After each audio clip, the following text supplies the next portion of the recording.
পবিত্র এক মাস সিয়াম সাধনার পর আনন্দ, ভ্রাতৃত্ব ও সম্প্রীতির বার্তা নিয়ে কুষ্টিয়ায় যথাযোগ্য ধর্মীয় মর্যাদা ও উৎসব মুখর পরিবেশে উদযাপিত হয়েছে পবিত্র ঈদ উল ফিতর। পবিত্র এক মাস সিয়াম সাধনার পর আনন্দ, ভ্রাতৃত্ব ও সম্প্রীতির বার্তা নিয়ে কুষ্টিয়ায় যথাযোগ্য ধর্মীয় মর্যাদা ও উৎসব মুখর পরিবেশে উদযাপিত হয়েছে পবিত্র ঈদ উল ফিতর।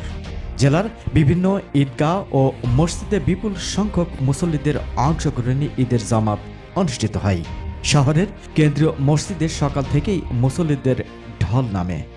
নতুন পোশাক, সুগন্ধি আর আন্তরিক হাসিতে ভরে ওঠে পুরো পরিবেশ। ধর্মপ্রাণ মুসল্লিরা কাতারবদ্ধভাবে দাঁড়িয়ে ঈদের নামাজ আদায় করেন এবং মহান আল্লাহর কাছে দেশের শান্তি, সমৃদ্ধি ও মুসলিম উম্মাহর কল্যাণ কামনায় বিশেষ দোয়া করেন। Mohammad Rafiq, RK news 24।